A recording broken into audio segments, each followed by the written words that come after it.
बिस्मिल्लाहिर्रहमानिर्रहीम, अस्सलाम वालेकुम। हलीमा को वो आदत अब खत्म हो गई है कि पहले शुरू बोलने की इंतजार कर रही होती है कि ये बोल दे मनहूस तो मैं ना बोलूं। मेरे साथ मौजूद है the gorgeous, the beautiful Halima Zulfiqar with the beautiful bread by Maria. Thank you so much, बहुत अच्छी लग रही है। और मेरे साथ मौजूद है हुमायूं ज़ेब अब्बासी। हमारी आजकल की कलर कॉम्बिनेशन और कलर मैचिंग कुछ इस तरह की हो गई है कि लोगों को इतराज होने लग गया है कि क्या है भाई, ये कि कट पीस पे से आप लोग जो है वो लेके कपड़े बनवाते हैं या ये क्या होता है।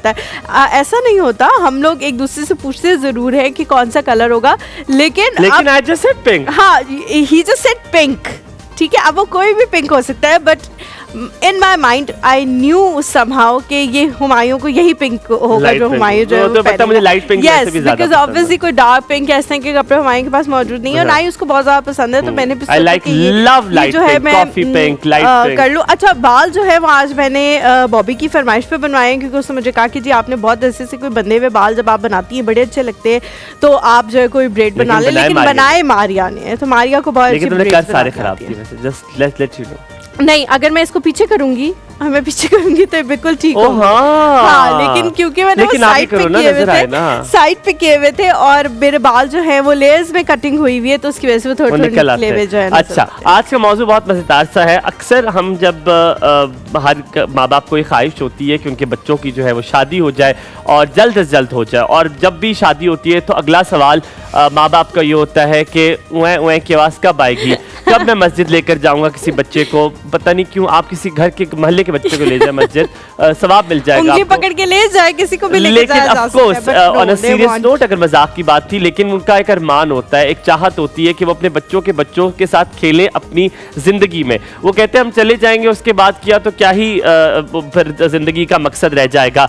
ये याद रखिएगा कि जो आपके माँ बाप होते हैं उनको प्यार आपसे ज्यादा आपके बच्चों के साथ होता है, क्योंकि उस टाइम पर वो जो सारे रूल्स, जो सारे रेगुलेशंस उन्होंने आप पे लगाए थे, वो पता नहीं कैसे खत्म हो जाते हैं और वो भूल जाते हैं। अब मैं तो ये चीज़, आप तो चलें इसके बारे में बात कर रहे हैं, मैं तो ये चीज़ फील कर रही हूँ कि अब मैं जब भी अपने पेरेंट्स के घर जाती हूँ और अपनी सिबलिंग्स के घर जाती हूँ, अपनी बहनों के घर जाती हूँ, तो मोस्टली खदीजा मेरी गोद में होती है। And they are just like, अगर मैं मेरी बहन हूँ और आप हलीमा हो और आपकी गोद में एक बच्चा है, तो वो उस बच्चे को लेंगे और अंदर चले जाएंगे, और एट टाइम्स मैं गाड़ी में से उसका बेबी बैग या अपना बैग या कुछ निकाल रही होती हूँ, और जब मैं वो निकाल के मुड़ती हूँ तो no one is there, they don't really need me, they don't want to meet me, they don't care.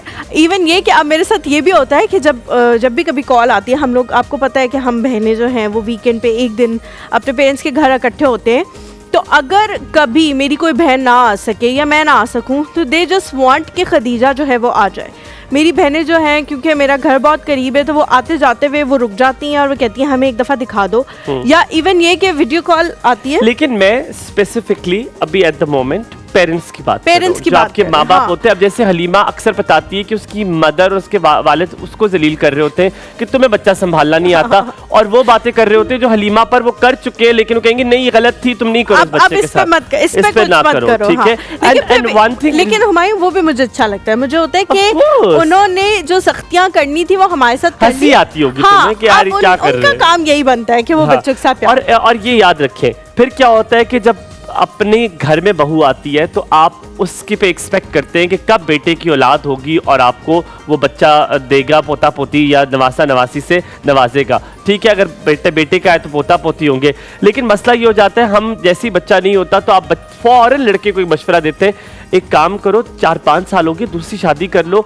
क्या हुआ, सब लड़के तो करते हैं दूसरी शादी, लेकिन हम ये भूल जाते हैं कि हो सकता है कि मसला उस लड़के में हो और लड़की की तबीयत बिल्कुल ठीक हो, वो बायोलॉजिकली बिल्कुल ठीक हो, लड़के बायोलॉजिकली कोई मसला हो, शायद दोनों में मसला ना हो, शायद इंतजार करना हो, शायद हो सकता है इंतजार करना हो, या हो सकता है कि शायद अल्लाह ताला ने औलाद उनको देनी ही नहीं है। मतलब there can be so many possibilities, but हमें सिर्फ लगता है कि कसूर किसका है, औरत का, और दूसरी औरत आ जाएगी तो औलाद भी हो जाएगी, और कभी कभी हो भी जाती है। उसके बाद क्या होता है, एक छोटी सी ब्रेक लेते हैं, ब्रेक के बाद वापस हाजिर होंगे, कहीं मत जाएगा, देखते रहिए एक और सब, आपका दिन बहुत अच्छा गुजरे।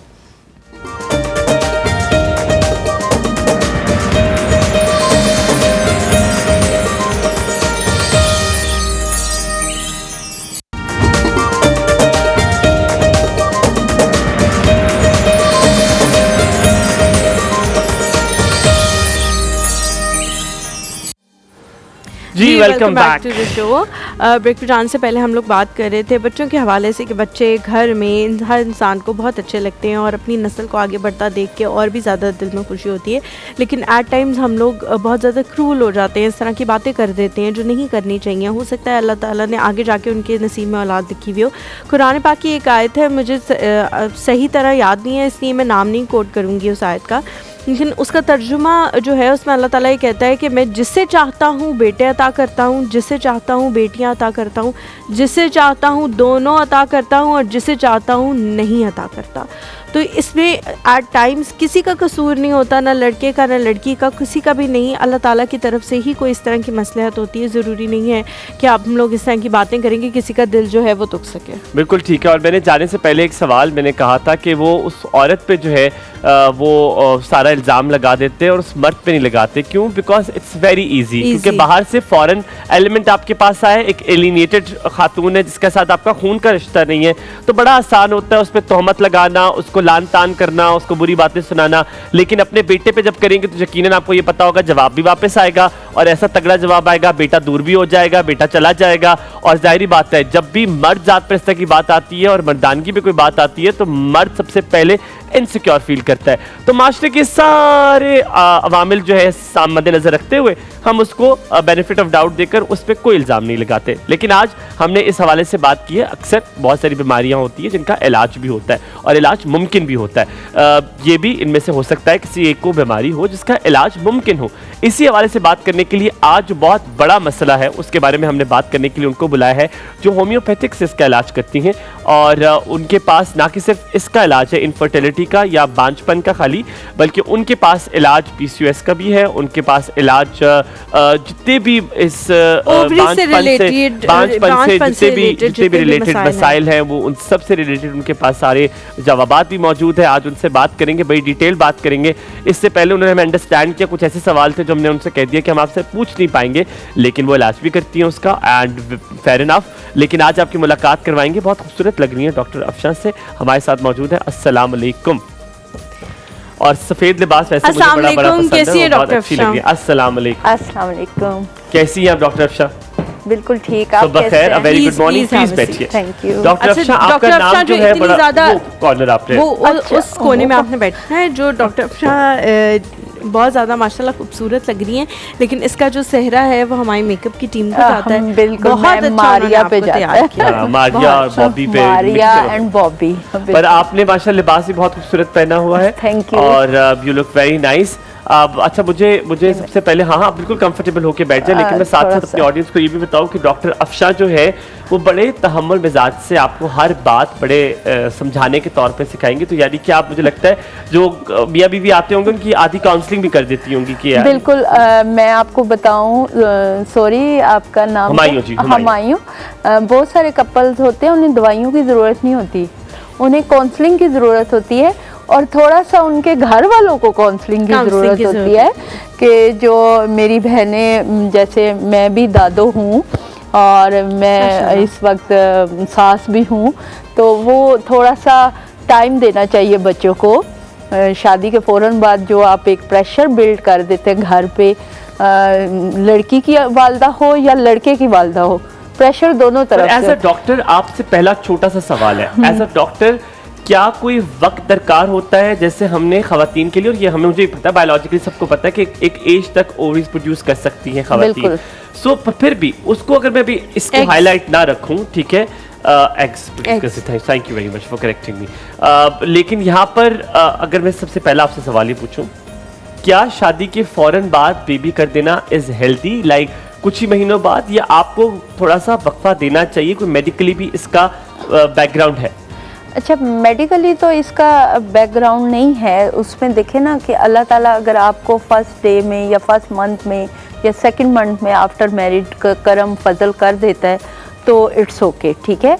लेकिन अगर शादी का 1 साल या 2 साल आराम से गुजर जाते हैं तो इसमें वरीड करने की ज़रूरत नहीं है अगर आपका कंसीव नहीं होता, ठीक है। पैनिक होने की ज़रूरत नहीं है, क्योंकि शादी के जैसे ही 6 महीने या 4 महीने गुजरते हैं घर का माहौल पैनिक होना शुरू हो जाता है कि हाउ गुड न्यूज़, तो वो इस तरह का कुछ नहीं मुझे होता। ये बताइए कि एक छोटा सा सवाल, फिर हम ब्रेक लेते हैं, सर से जवाब दीजिएगा, फिर उसके बाद उसकी डिटेल पूछेंगे। किस साल के बाद आपको घबराना शुरू हो जाना चाहिए, घबराना कि अब आप अपना टेस्ट करवा लें, घबराना कि इलाज करवा लें? 4 साल। आप शादी के 1 साल बाद अपने हार्मोनल प्रोफाइल ज़रूर करवा लें, और दोनों मियाँ बीवी करवाएं। ये ना करें कि आप सिर्फ मिसेस को डॉक्टर के पास भेजें अपनी वालदा के साथ या अपने, लेकिन एक आइडिया आपको हो जाएगा कि आप बीमार हो या नहीं। ठीक है, थोड़ा सा ब्रेक लेते हैं, ब्रेक के बाद वापस हाजिर होंगे। आपने कहीं नहीं जाना, देखते रहना एक और सब। आपका दिन बहुत अच्छा गुजरे।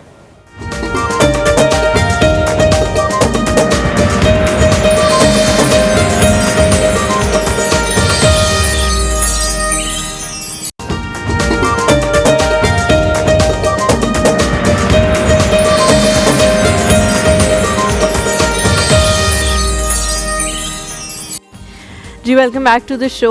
मुझे लग रहा है कि आज के शो में बहुत सारे ऐसे सवालात होने वाले हैं जो हम सबके ज़िंदगियों से, दिलों से बहुत ज़्यादा करीब होंगे, और हम रिलेट किसी न किसी स्टोरी में हम लोग रिलेट कर सकते होंगे उन सारे सवालों से।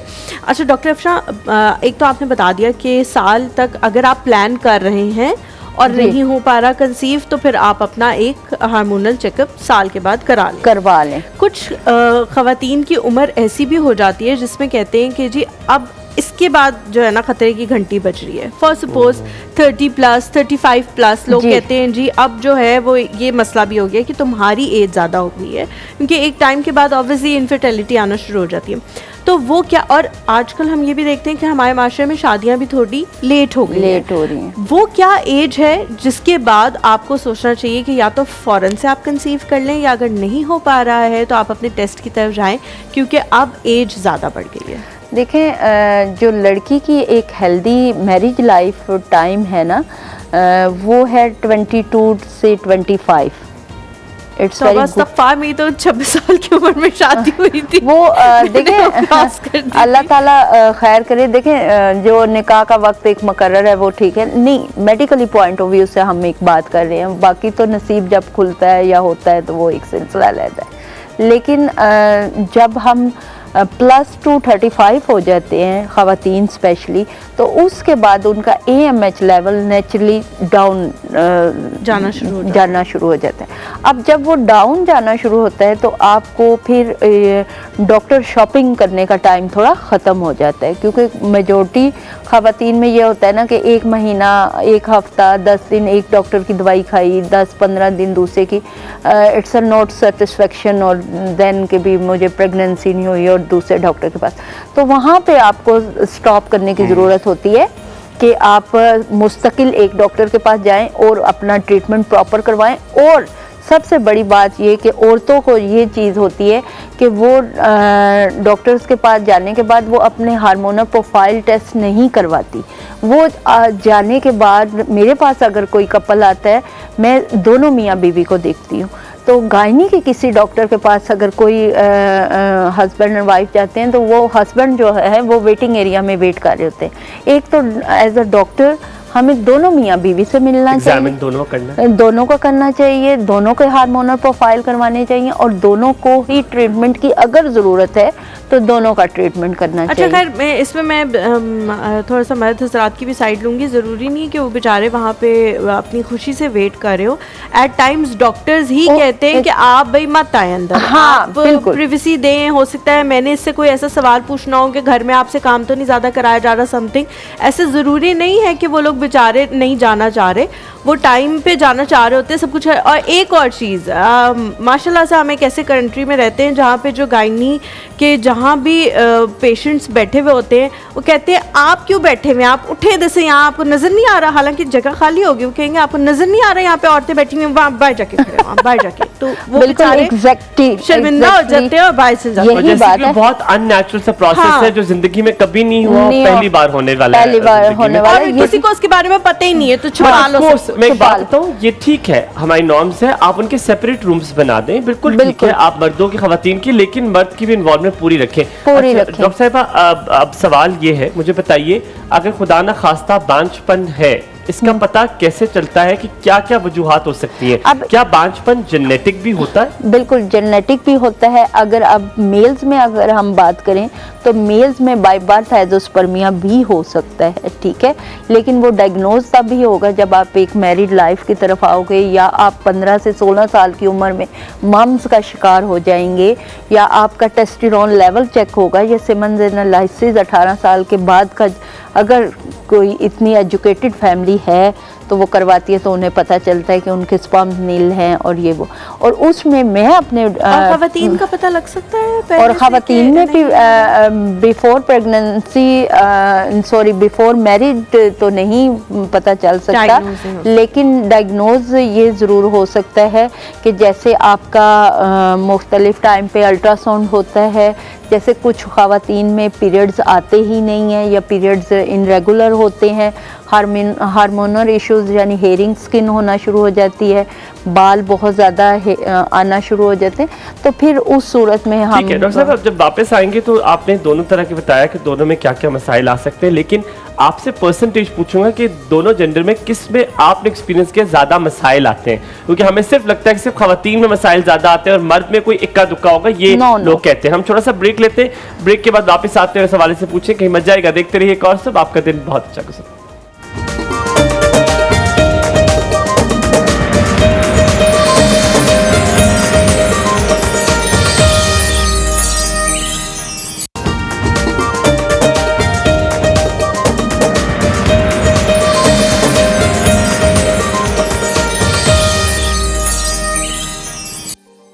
Welcome back after break. आप देख रहे हैं एक और सब बड़ी हैरत हुई है जी मुझे जाके, हमारे जो डॉक्टर अफशान के साथ एक उनके असिस्टेंट भी आए हैं, उन्होंने हमसे बड़ा खूबसूरत तरीके से हमें एक चीज़ एक्सप्लेन की है जो कि उनको शायद थोड़ा सा अंदाज़ा ये नहीं था कि हम तकरीबन 2 साल से इस कुर्सी पे बैठे हुए, और हमने जब बड़े डॉक्टर से इंटरव्यू किया तो अब आधे डॉक्टर मैं और हलीमा में बन चुके हैं, लेकिन उन्होंने बहुत अच्छे तरीके और इतनी डिटेल से एक्सप्लेन किया है। आई वाज शॉक्ड कि इनको इतनी चीज़ें कैसे पता है। Very good, well done. लेकिन वही सवाल करने से पहले मैं आपसे पूछूंगा, किस जेंडर में ज़्यादा इनफर्टिलिटी होती है, किनके ज़्यादा मसाइल होते हैं, क्या बराबर है या खवातीन का बहुत ऊंचा मुकाम है इसमें? नहीं, खवातीन का 30% मकाम है, मर्द का 70% है। जी, जी। और मैं आपको यहाँ पर 27 ईयर एक्सपीरियंस मैं अपना शेयर कर रही हूँ कि मैं पिछले 27 साल से इसी चीज़ में, इसी फील्ड में काम कर रही हूँ। तो मेरे पास जो आज से 15 साल पेशेंट्स की रेशो थी 50-50 थी। ठीक है, हस्बैंड मतलब खवातीन में अगर 50% कोई मसला है तो मर्दों में भी था, लेकिन जैसे जैसे वक्त गुजरा तो वक्त के साथ खवातीन में ये प्रॉब्लम 40% होगी, ठीक है, 30% होगी, थोड़ी कम होगी। क्यों? बिकॉज के औरतों में मेच्योरिटी ज़्यादा आ गई, उन्हें अपना हेल्थ कॉन्शियस होना आ गया और उन्होंने अपना ख्याल करना, पहले से ज़्यादा अपना ख्याल रखना आ गया। वहीं पे मर्द को अपना ख्याल आउट ऑफ वे मतलब रखना छोड़ दिया मर्द ने ज़्यादातर, ठीक है। और स्मोकिंग एंड डिफरेंट ड्रग्स वगैरह ये आपको बाय मेल बहुत सारी कॉम्प्लिकेशंस पैदा करते हैं और स्पेशली आपके स्पर्म्स को बहुत ज़्यादा। क्या इसका इलाज मौजूद है डॉक्टर? बिल्कुल, अगर कुछ तो किसी मर्द में कोई मसला है, खवातीन में कोई मसला है, जेनेटिकली हो जाए या कोई भी चीज़ आप डायग्नोस करती हैं, कोई ऐसी चीज़ है जिसका इलाज नहीं है या ज़्यादातर का इलाज है? ज़्यादातर का 90% इलाज है, लेकिन अगर बहुत रेयर केसेस में बाय बर्थ अल्लाह ताला ने आपके टेस्टिकल में प्रोडक्शन हाउस ही नहीं बनाया तो आई एम सॉरी, वहाँ पे डॉक्टर का काम है स्ट्रेट फॉरवर्ड अपने पेशेंट्स को बताना, सच बोलना। और यहाँ पे हलीमा और हमायूं में आपको बताऊँ बहुत सारे कपल्स ऐसे आते हैं जिनको 16-16 साल से पता ही नहीं है कि हमारा इलाज मुमकिन नहीं है। जब हम स्पेशली मैं अपने पेशेंट को जब ये बताती हूँ कि सॉरी अल्लाह ताला आपको औलाद साहिब औलाद नहीं कर सकता, लेकिन यू आर वेरी लकी कि अल्लाह ताला आपसे नेक काम करवाना चाह रहा है कि आप किसी यतीम बच्चे के सर पे हाथ रखें और अल्लाह ताला तो बहुत सारे पेशेंट जब ये एक्सेप्ट करते हैं इस बात को, क्योंकि डॉक्टर उसे एक्सेप्ट करने नहीं दे रहा होता ना, कि उनको एक आस, किसी न किसी इलाज के पीछे लगा के रखते हैं, उनको एक आस और उम्मीद में रखते हैं। अब मेरे एक स्वाबी से पेशेंट आए थे, तो मैंने उनको कहा जी लाला मैं आपसे झूठ बोलूं या सच बोलूं? उन्होंने कहा बाजी आप मेरे से सच बोले ना।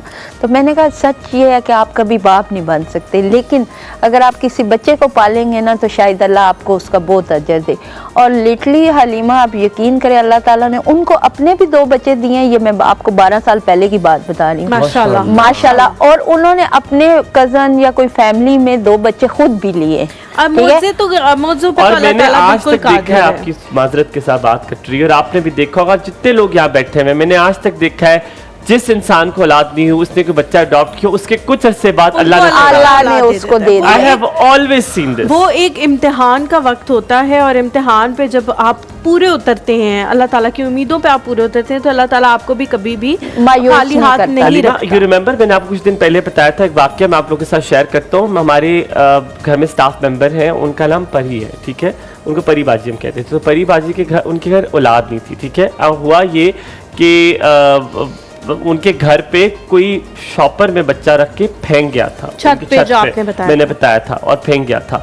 और वो अगले दिन जब उठी तो देखा छत पे बच्चा है, उन्होंने उसकी परवरिश की, माशाल्लाह बच्चा अब शायद 16-17 ईयर्स का है, और उनको तकरीबन 10-11 साल से औलाद नहीं हो रही थी, और उस बच्चे के 3 साल बाद अल्लाह ने उन्हें एक और बेटा दिया। बिल्कुल, आप यही पेशेंट का जो मैं आपसे डिस्कस कर रही हूँ माशाल्लाह से, तो वो उन्होंने एक जो आस में घूम रहे थे मसलसल 16 साल से, उन्हें ट्रू किसी ने नहीं बताया।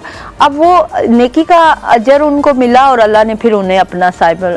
तो एज अ डॉक्टर हमें बहुत सारे प्लेटफॉर्म पे खड़े होके सच बोलने की भी बड़ी ज़रूरत है, और बहुत सारी चीज़ों को क्लियर करने की ज़रूरत है। डॉक्टर अफशा, हम लोग ये देखते थे कि पुराने ज़माने में जब हमारे फोर फादर्स होते थे, तो बहुत टाइम पे ऐसा होता था कि दादियों नानियों के भी बच्चे हो रहे हैं, और पहली बहू के या पहली बेटी का भी बच्चा हो रहा है। तो कम से कम 40-45-50 साल की तो वो औरत होती होगी ना जिसके बच्चा हो रहा है, और उसका की बड़ी बेटी या बड़ा बेटा इतना बड़ा है कि उसकी भी शादी होगी, उसके भी आगे बच्चा हो रहा है। यहाँ आप जी, मैं सवाल मुकम्मल कर लूँ फिर आप कीजिएगा। अब इनफर्टिलिटी की जो एज है वो बहुत पहले आ गई है, रीज़न उसकी क्या है? क्या हमारी डाइट में कोई मसला है या नहीं? अब हमारा लाइफस्टाइल ऐसा हो गया, रीज़निंग क्या है? अच्छा, इसमें यह है कि मैं आपको जो बता रही है ना 4 फादर से ये जी। तो उस वक्त एक कम उम्री की शादियां बहुत मैटर करती हैं कि भी मतलब 13-14 साल की उम्र में अगर हम सुनते हैं तो हमारी वालदा की 14 साल की उम्र में शादी हो गई थी, तो डेफिनेटली एक एज गैप कम होता है पहले बच्चे से दूसरे बच्चे से, तो वो एक नेचुरल सा है। दूसरा आपने बात की थी जो इनफर्टाइल कपल हमारे पास आते हैं जल्दी आ रहे हैं, तो वो इसमें मेनोपास का इशू आ रहा है कि ख़वातीन को मेनोपास जल्दी हो रहा है। पहले ख़वातीन को मेनोपास आफ्टर 50 होता था, आफ्टर 40, आफ्टर 45, आफ्टर 55 होता था। अब क्या होता है कि डाइट ऐसी है हमारी, स्पेशल जो है हमारा ब्रायलर चिकन बेसिकली हमारा जो सब्जियों से और हेल्दी एक्टिविटी से हमारा दूर है सिस्टम, जिसकी वजह से आजकल ख़वातीन में मेनोपास जल्दी हो रहा है। प्री मेनोपास 35 में ही शुरू हो रहा है। उनको 2-2 साल 1-1 साल पीरियड नहीं आते, फिर थोड़े कम आते हैं, फिर आहिस्ता आहिस्ता वो ख़त्म होना शुरू हो जाते हैं। तो यहाँ पर हमें हेल्दी लाइफस्टाइल अपनाने की ज़रूरत है, और हेल्दी लाइफस्टाइल में सबसे पहले हमें वेजिटेबल खाना इंक्लूड करने हैं अपनी डाइट में। जंक फूड से बहुत दूर होना है। स्मोकिंग बहुत आम हो गई है, ड्रग्स बहुत आम हो चुकी है, जो बहुत इतना आम हो गया, हालांकि निकोटीन उसमें भी इतना ज्यादा होता है। निकोटीन बिल्कुल, चाहे मतलब ये जो नशे हैं ना छोटे छोटे नहीं, मोटे इनको कहना चाहिए कि बड़े नशे, मतलब मैं डॉक्टर अफशा रीजनिंग क्या हो सकती है? आपने 1 2 3 करके हमें बताना है कि ये रीज़न भी हो सकती है जिसकी वजह से बेबी नहीं हो रहा, ये भी है, क्योंकि बहुत सारे लोगों को पता ही नहीं है कि जी PCOS की वजह से नहीं हो रहा, या ओवरीज की वजह से कोई मसला हो गया, वहाँ पे सिस्ट आ गई है, वहाँ उसकी वजह से नहीं हो रहा। क्या रीज़न है जिसकी वजह से हो सकता है कि आपका बच्चा ना हो? देखें, अगर ख़वातीन की बात करें, स्टेप वाइज हम चलेंगे, क्योंकि ख़वातीन में आ जाए तो पीसीओएस सबसे बड़ी वजह है। अच्छा, पीसीओएस हो क्यों रही है? जंक फूड की वजह से हो रही है, ठीक है। फिर मोबाइल का बहुत ज़्यादा इस्तेमाल है बच्चियों में, हेल्दी एक्टिविटी नहीं है ना, वॉक नहीं है, भाग दौड़ नहीं है। अब जो औरतें वर्किंग लेडी हैं वो जल्दी जल्दी कंसीव कर रही हैं, ठीक है। जो हाउस वाइफ हैं वो फैट्स की तरफ ज़्यादा जा रही हैं और वो कंसीव करने में प्रॉब्लम्स हो रही हैं, ठीक है। फिर सबसे बड़ी बात आ जाती है, ट्यूब ब्लॉकेज बहुत ज़्यादा हो रही है, यूट्रस डी शेप बहुत ज़्यादा हो रही है। और उसकी क्या रीज़न है डी शेप होने की? डी शेप होने की फैट्स। ब्रेक लेते हैं, ब्रेक के बाद वापस आके ये हम इसके हवाले से बात करेंगे। आप हमारे साथ रहिएगा।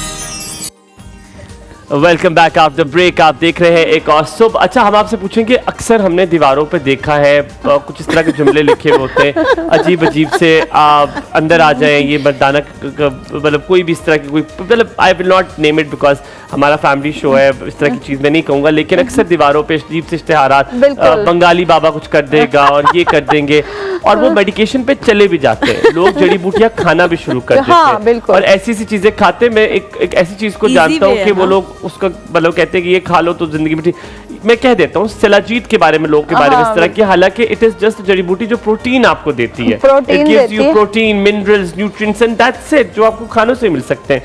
क्या इस तरह के इलाज से आपने केसेस को खराब होते देखा मर्दों के?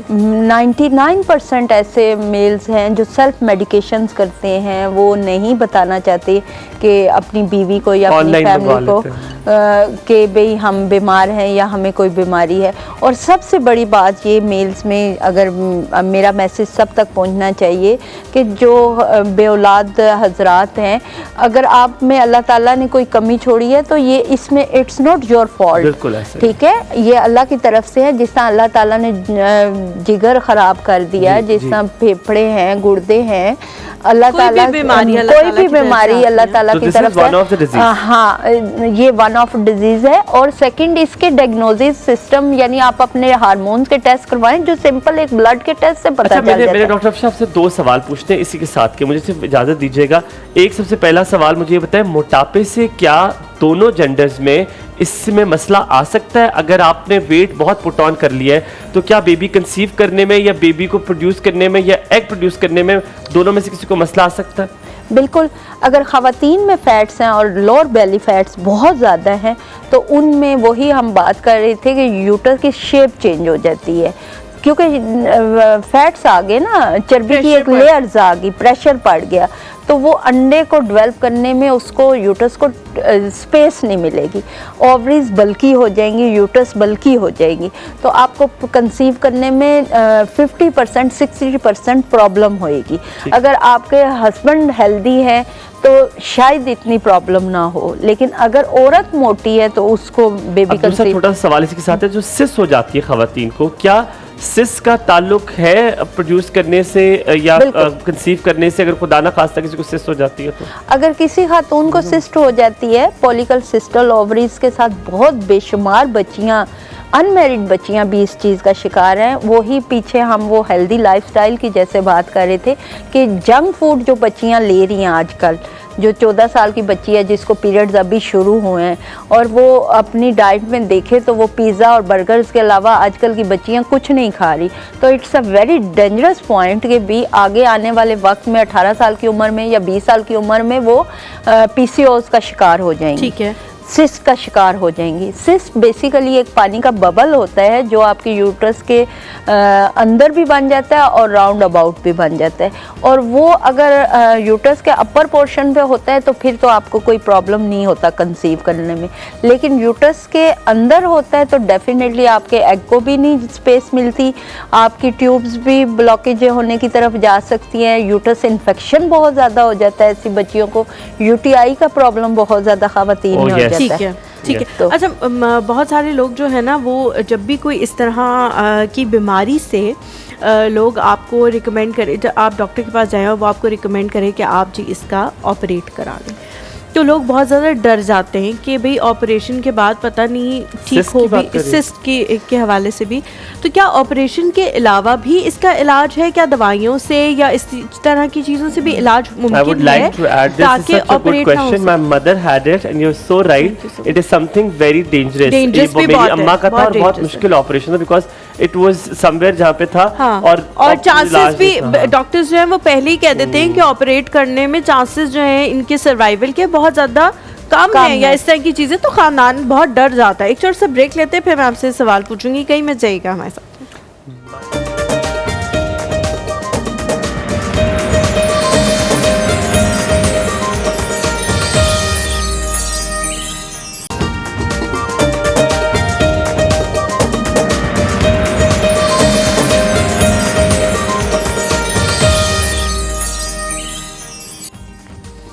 जी welcome back to the show. Break पे जाने से पहले मैंने सवाल पूछा था ऑपरेशन के हवाले से कि कुछ ऐसी ख़ास मखसूस जगहों का या कुछ हमारे अज़ा का जब ऑपरेशन डॉक्टर्स रिकमेंड करते हैं तो पूरा ख़ानदान ही बहुत ज़्यादा कशमकश का शिकार होता है कि कराना चाहिए नहीं कराना चाहिए, सर्वाइवल के चांसेस भी कम हैं, फिर आगे फर्टिलिटी में भी मसले होना शुरू हो जाते हैं। तो क्या सिस्ट का या इस तरह की चीज़ों का कोई मेडिकेशन के थ्रू इलाज है कि सिर्फ मेडिकेशन कर लें, आपको ऑपरेशन की तरफ ना जाना पड़े? देखें, सिस्ट की काजेज़ होती हैं ना कि अगर आपको फाइब्राइड यूट्रस है तो डॉक्टर अक्सर ये एडवाइस करते हैं कि आप फाइब्राइड निकलवाएं विद यूट्रस, क्योंकि वो यूट्रस भी डैमेज हो जाती है। बच्चादानी जी जी, इसको बच्चादानी कहते हैं। नहीं, लेकिन वो तो तब नहीं होता जब फाइब्रॉइड्स होते हैं, उनकी दो मुंह होते हैं बढ़ने वाले, वो रूट्स होती है ना, उनकी रूट्स होती है।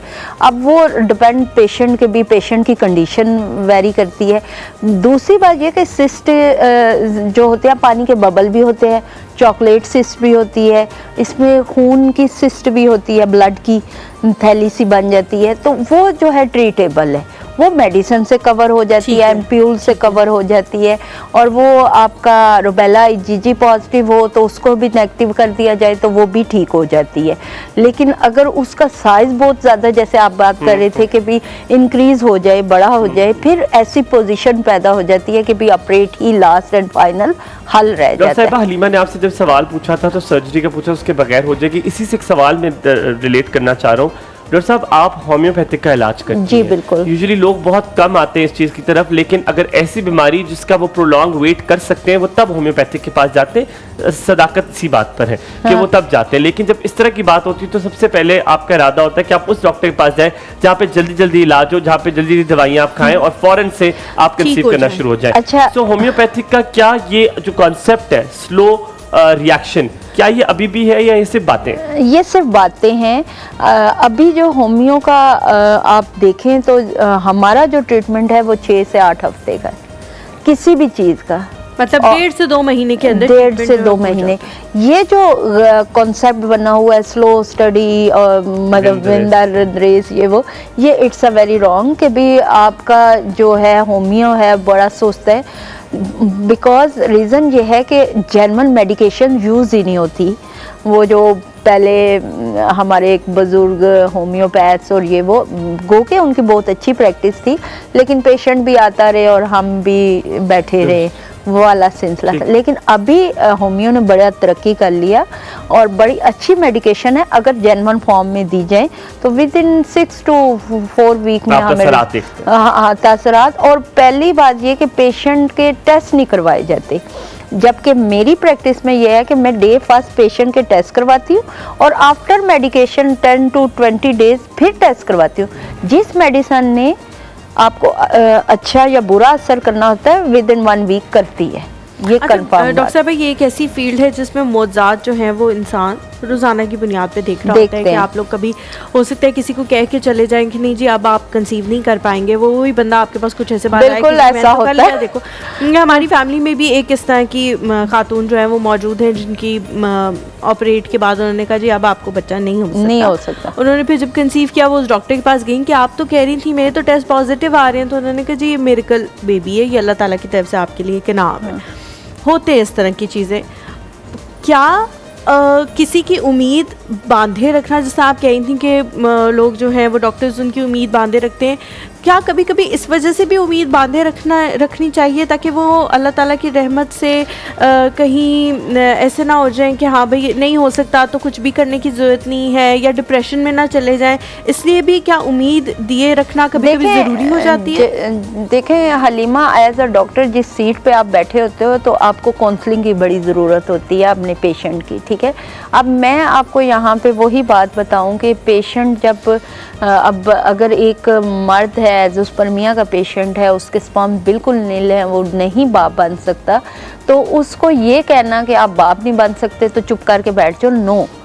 आपको अल्लाह ताला ने अगर किसी चीज़ में डाउन किया है तो अल्लाह ताला ने किसी चीज़ में अच्छा भी किया है, आप भी किया है, ठीक है। तो अल्लाह आपसे, देखें अपने बच्चे तो सारी दुनिया पालती है, किसी का बच्चा कोई पालता है, कोई पालता है, तो अल्लाह ताला आपसे बहुत बड़ा काम करवाना चाहता है बिकॉज आपको एज़ोस्पर्मिया का पेशेंट है। आप बार बार इस बात पे जो इसरार कर रही हैं मुझे बहुत अच्छा लग रहा है कि एज अ डॉक्टर होते हुए भी शायद मुझे लगता था आपका जुमला ये होगा बार बार कि आप मेरे पास आएं और मैं इलाज कर दूंगी। आप बार बार कह रही हैं किसी का भला हो जाए, आप किसी के बच्चे को अडॉप्ट कर रहे हैं। I really like and appreciate it. आप माशाल्लाह, अल्लाह ताला आपको इसकी जज़ा दें। थोड़ा सा ब्रेक लेते हैं, ब्रेक के बाद वापस आते हैं, हाजिर होते हैं और पीसीओज के हवाले से एक सवाल मेरे जहन में है और फिर डॉक्टर साहब बस उस हवाले से पूछेंगे, कहीं मत जाएगा। देखते रहिए एक और सब, आपका दिन बहुत अच्छा गुजरे।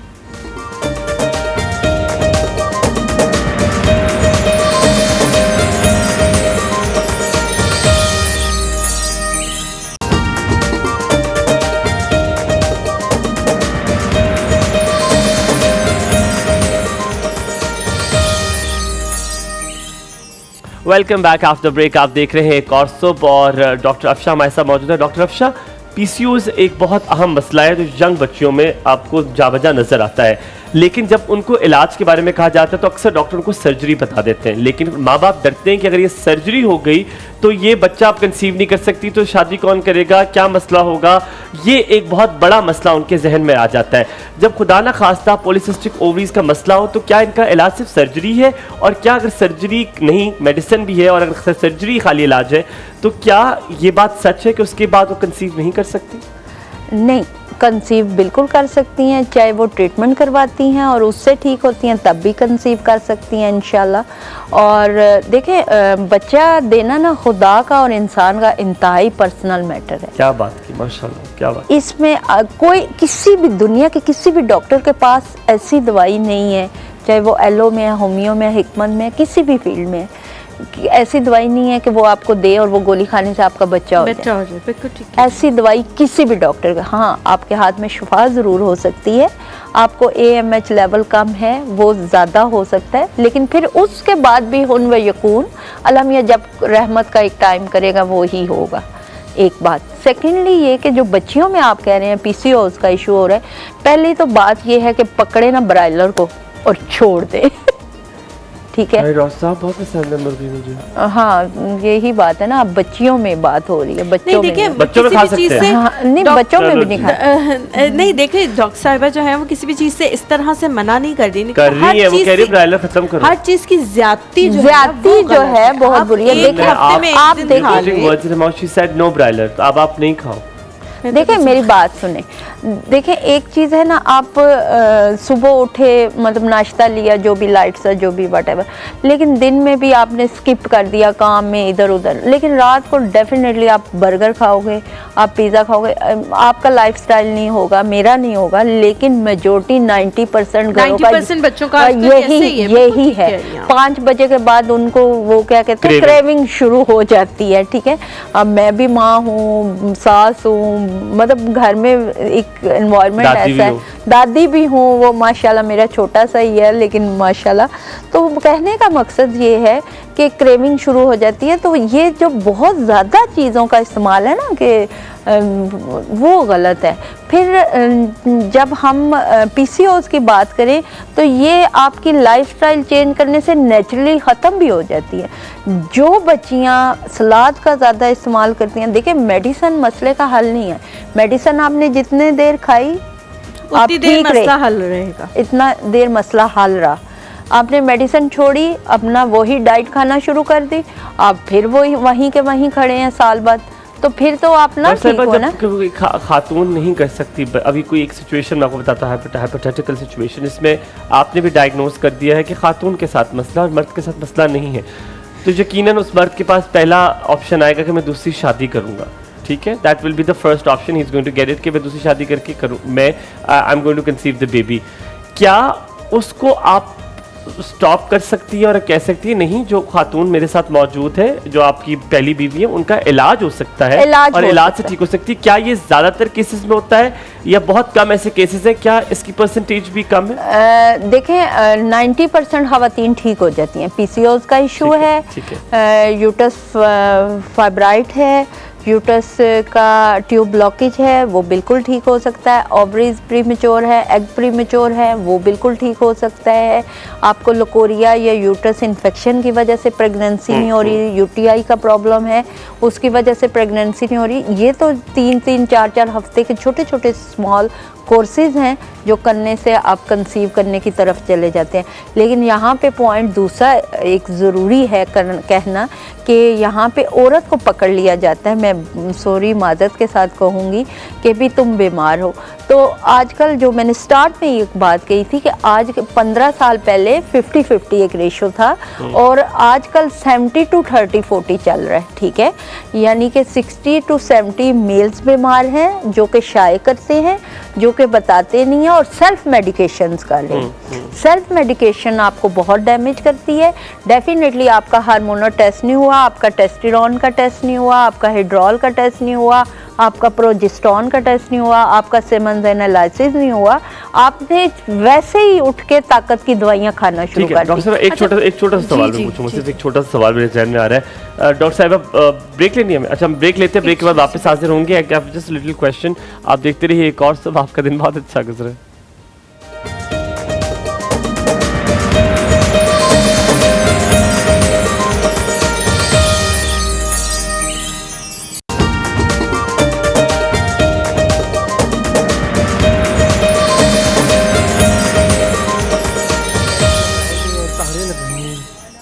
Welcome back after break. आप देख रहे हैं एक और सुबह। और डॉक्टर अफशा, एक सवाल है, जैसे कि शादी होती है तो खवातीन एक पिल्स यूज़ करती हैं ताकि अभी वो बेबी नहीं चाहती, ठीक है, और उसके कुछ अर्सा तक वो नहीं चाहती या बच्चे में गैप चाहती हैं तो पिल्स लेती हैं।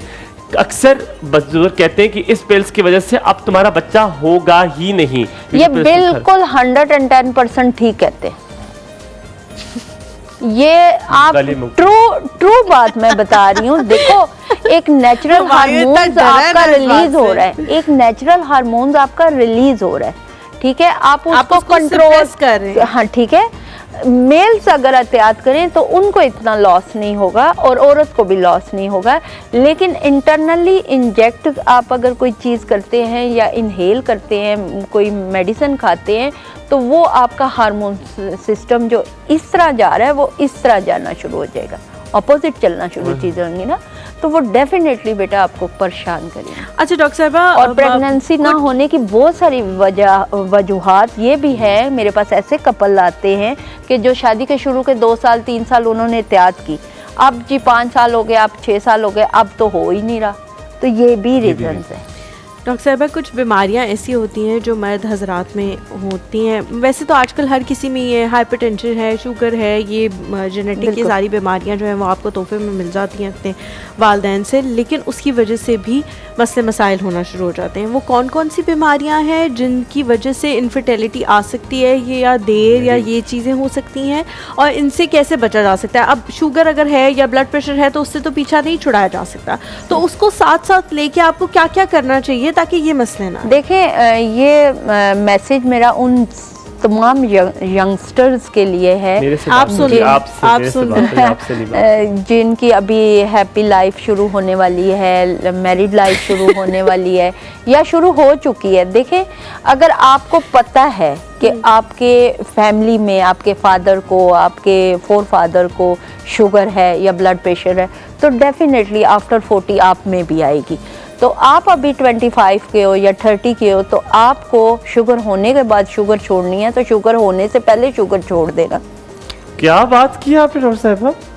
जब आपको पता है आपको शुगर होनी है तो उसको होने से पहले आप शुगर क्योंकि आपकी फैमिली में तो आ रही है ना एक चीज। आप देखें जितनी आप हिस्ट्री उठाकर देखेंगे जी, मेरे आप हम बात करते हैं जी आपको शुगर है, आपकी वालदा को थी या जी मेरे वालदा को भी थी, मेरे वालिद को भी थी, तो भाई तू क्यों नहीं छड़ी?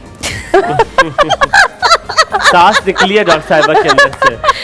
वेरी नाइस डॉक्टर साहिबा, वेरी नाइस। नहीं मतलब एक तेनू की मौत है।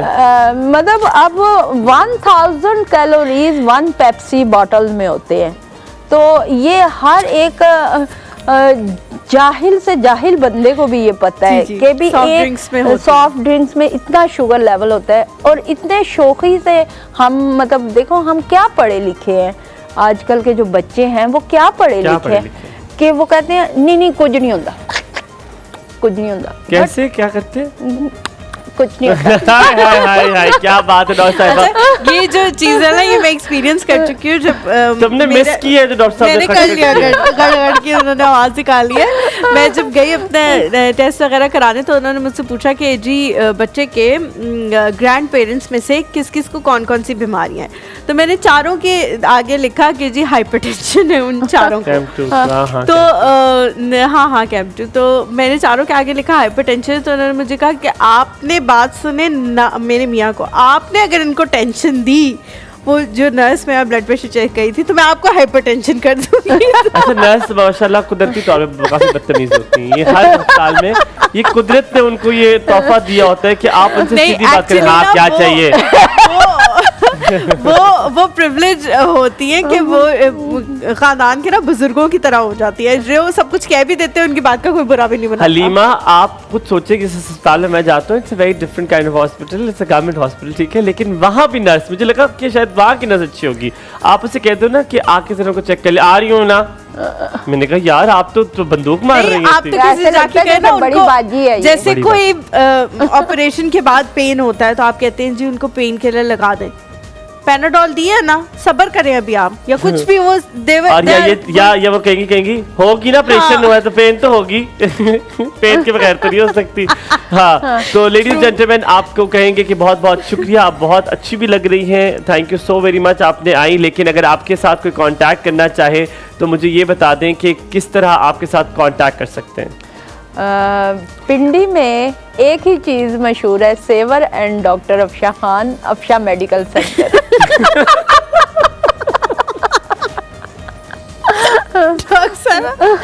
डॉक्टर साहिबा कोई और एंडोर्समेंट रह गई हो किसी ब्रांड की तो वो भी करती चली जाए ताकि ये लाइव तो नहीं है ना, ये कटिंग होएगा ना, तो आप बोलती जाए काटते रहे हम बैठ के इसको। अच्छा डॉक्टर साहिबा दोबारा पूछूंगा मैं आपसे, आपने खबरदार सेवर का नाम दिया। ओके दोबारा ओके। आप ये कह दें कि पिंडी में मशहूर है चावलों का एक ब्रांड है, वो जरूरी है चावलों का बहुत जरूर डालनी है। मैं हलीमा को चावल पसंद है, मुझे भी चावल पसंद है। चले शुरू करें, मेरे 16 से आए आप मेरे 16 से शुरू करें। रिएक्शन बुक्शन तो बोले। अच्छा ओके डॉक्टर साहिबा मुझे बताएं अगर कोई आपके तो सब इतनी बड़ी आंखें खोल के आप मुझे देख रही हैं। चले ओके 1 2 3 एक्शन करें। डॉक्टर साहिबा अगर आपके से कोई राब्ता करना चाहे, आपके क्लिनिक आना चाहे तो कैसे आ सकता है? देखें पिछले 27 साल की प्रैक्टिस में मैंने एक ही चीज़ कमाई है जो कि एक अच्छा नाम है, और अफशा मेडिकल सेंटर है मेरा, और गूगल सर्च कर सकते हैं आप। डॉक्टर साहब आप केबल पे भी आती थी, मुझे याद आ गया है। डॉक्टर अफशा क्लिनिक, ये आप केबल में भी आपने कमर्शियल बिल्कुल अफशा मेडिकल केबल पे भी आती है, आप बहुत छोटे होंगे जब आप रेडियो पे भी ये कमर्शियल जो है वो आती है, रेडियो पे भी मैं ये कमर्शियल जो है वो अफशा मेडिकल सेंटर, वो छोटे छोटे 2 बच्चे होते थे दांत मुझे अब देखिए किस तरह मुझे याद है क्योंकि केबल पे कमर्शियल आती थी, मैं क्रॉल कर रहा होता था। मजे की बात बताऊं, मेरी बहू भी देखती थी, कहती थी मुझे तो मामा पता ही नहीं था मैं आपकी बहू बन जाऊंगी। चले आपको बहुत अल्लाह ताला सलामत रखे, thank you so very much. कोई एक चीज आप मैसेज देना चाहें जो शादीशुदा कपल है उनको, क्योंकि शादी के फौरन बाद दिल बर्दाश्ता वो भी हो जाते हैं और घर वाले भी हो जाते हैं, कुछ कहना चाहें आप तो? इसमें मैं छोटा सा एक मैसेज दूंगी उन माओं को जो बच्चियों की माएँ हैं या बेटों की माएँ हैं, वो हाइपर ना हो, जल्दबाजी ना करें, हाइप क्रिएट ना करें घर में, और पैनिक ना हो, अल्लाह ताला खैर करेगा। हाँ शादी के 1 साल बाद आप अपने टेस्ट ज़रूर करवा लें, बजाय कि आप कोई मेडिसिन खाना शुरू करें। डॉक्टर के पास जाएं और आप उससे ये मत कहें कि हमें प्रेग्नेंट होने की कोई दवाई दे। आप डॉक्टर से कहें हमारा मेडिकली चेकअप करें, डायग्नोज करें कि हमें प्रॉब्लम क्या है। अगर लेट्स सी कोई प्रॉब्लम सामने आती है तो फिर उसका जरूर ट्रीटमेंट करवाएं। बड़ी पंच लाइन है, आपने इसको ये लाजमी सुनना है। आपने जाकर ये नहीं कहना कि मुझे दवाई, जिस तरह आप देखते हैं दवाइयाँ जाके ले लेते हैं कि हमने बच्चा पैदा कर दवाई दे दे, जब तक उसको रूट कॉज ही नहीं पता होगा तो वो कैसे ठीक कर सकता है। आपका बहुत शुक्रिया डॉक्टर अफशा, अल्लाह ताला आपको सलामत रखे। और आपके असिस्टेंट का भी बहुत शुक्रिया जो मैं जा बजा सवाल बताता रहा। जैसे ही ब्रेक हुई इसने मौका तलाश किया और एक सवाल हमारे ऊपर फेंक दिया। आपका बहुत सबका शुक्रिया। आप लोगों से दोबारा मुलाकात होगी इंशाल्लाह। देखते रहिए एक और सुबह, आपका दिन बहुत अच्छा गुजरे।